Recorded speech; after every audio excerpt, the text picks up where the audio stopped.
상속 포기는 문자 그대로 상속을 포기하는 것을 의미합니다. 2024년 8월 23일 한국일보 제목 여야 상속세 완화 논하지만 빚이 더 많아 상속 포기 역대 최다라는 기사를 보면 2023년 상속 포기 접수 건수는 3만 249건으로 관련 통계 집계 이래 가장 많았고 2022년과 비교하면 무려 18%가 증가하였다고 합니다. 이처럼 상속 포기가 늘어나고 있는 현실에서 올바른 상속 포기를 하는 방법과 상속 포기를 할 때 망설여지는 이유 등에 대해서 이별의 신이 이야기하고자 합니다. 안녕하세요. 이별의 신 신현준 변호사입니다. 피디님, 저한테 뭐 질문할 거 있으시다고요?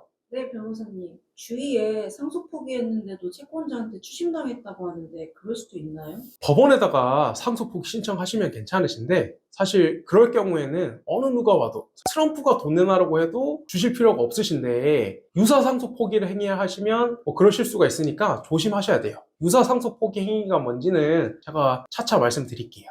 네? 변호사님, 상속 포기를 했는데 어떻게 그럴 수 있어요? 그러니까 잘 따라와 보세요. 일단 부모님께서 빚을 많이 남기고 돌아가셨을 경우에는 뭐 고민할 여지 없이 그냥 상속 포기를 하시면 되세요. 그런데 부모님이 재산을 남기긴 하셨는데 상속 받으시는 분이 빚이 많으신 경우가 문제가 돼요. 뭐 예를 들어서 부모님이 10억을 남기셨고 상속인이 2명이에요. 그 중에 상속인 1명이 빚이 100억을 가지고 있어요. 이렇다고 하면 그 상속인 1명은 상속을 5억을 받아봤자 어차피 비찬치해서 뭐 전부 채권자들이 다 가져갈 텐데 굳이 상속을 받으실 필요 없겠죠. 다른 상속인한테 그냥 상속분 다 몰아주는 게 오히려 이득일 수 있겠죠. 왜냐하면 피는 물보다 진하니까요.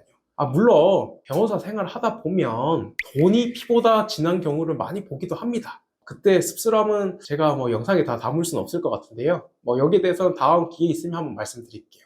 아무튼 상속 포기를 하는 방법이 2가지가 있는데 일단 법원에다가 상속 포기를 하는 경우가 있고요. 그 상속인들 사이에 상속 분할 협의서를 적으면서 여기 분할 협의서에다가 상속 포기라고 적는 경우가 있습니다. 이런 경우를 유사 상속 포기 행위라고 제가 말씀을 드릴게요. 뭐 요 경우에 이제 채권자들이 너가 상속 받을 지분만큼 임의로 포기했으니까 그 돈 돌려내 라고 소송할 수가 있어요. 오늘 제가 조금 변호사처럼 깔롱지겨서 말씀드려 볼게요. 요거를 법률적으로 사행위 취소 소송이라고 해요. 그럼 법원에 상속 포기 신청하는 것과 협의해서 상속 포기하는 게 왜 다른 건가요?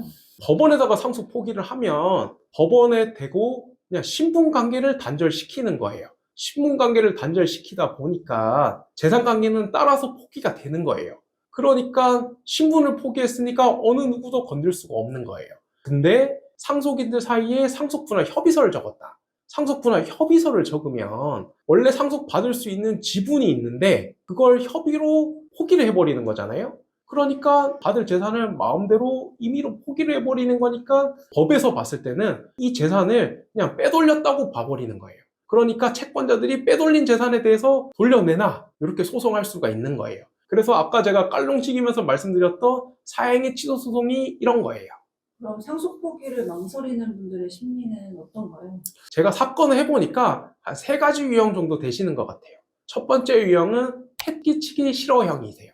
먼저 부모님이 빚을 많이 남기고 돌아가셨을 경우에 본인이 상속 포기를 하면 후순위 상속인들한테 빚이 넘어가게 되니까 이러한 것들을 좀 부담스러워 하시고 패기친다고 생각하시는 것 같아요. 그러니까 결국 다른 친척들이나 후순위 상속인들 간의 관계를 많이 생각을 하시는 거겠죠. 그러니까 망설이시는 것 같아요. 2번째는 나 부모님이랑 단절하기 싫어형이세요. 이분들은 만약에 상속 포기를 하면 부모님과 본인의 관계가 단절된다고 생각을 하시더라고요. 이런 분들은 단절 때문에 망설이십니다. 3번째는 나 아무것도 몰라 형이세요. 앞에서 말씀드렸다시피 어차피 본인이 상속 포기를 하면 다른 상속인이 가져가고 상속 포기를 하지 않으면 다른 채권자들이 가져가시는 그런 분들이 있으시잖아요. 이런 분들은 뭐 나 잘 모르겠다. 그래서 좀 방치하시는 것 같아요.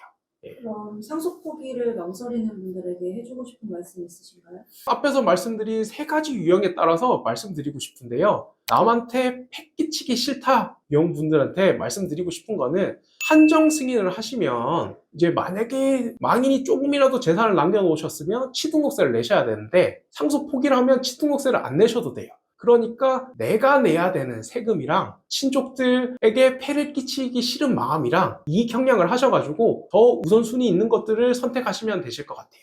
두 번째, 부모님과 단절하기 싫어형 분들에게 말씀드리고 싶은 거는 상속 포기를 한다고 하더라도 부모 자식 간에 단절이 되시는 건 아닙니다. 그러니까 가족관계 증명서를 떼면 부모님의 소중한 자식으로 남아 있으신 거예요. 부모님은 당연히 본인이 남기신 빚이 자식에게 떠넘겨지길 원치 않으실 거예요. 그러니까 그런 망설임 가지실 거 없이 마음 편히 상속 포기하라고 말씀드리고 싶어요. 마지막으로 나 아무것도 몰라 형 분들에게는 해결책 하나 제시해 드릴게요. 그냥 이별의 신 컨텐츠 좋아요, 구독, 알림 설정 하시고 많이 시청해 주시면 되실 것 같아요. 그래서 제가 마지막으로 말씀드리고 싶은 거는 유사 상속 포기 조심하고 속지 말자입니다. 그럼 지금까지 이별의 신 신현준 변호사였습니다.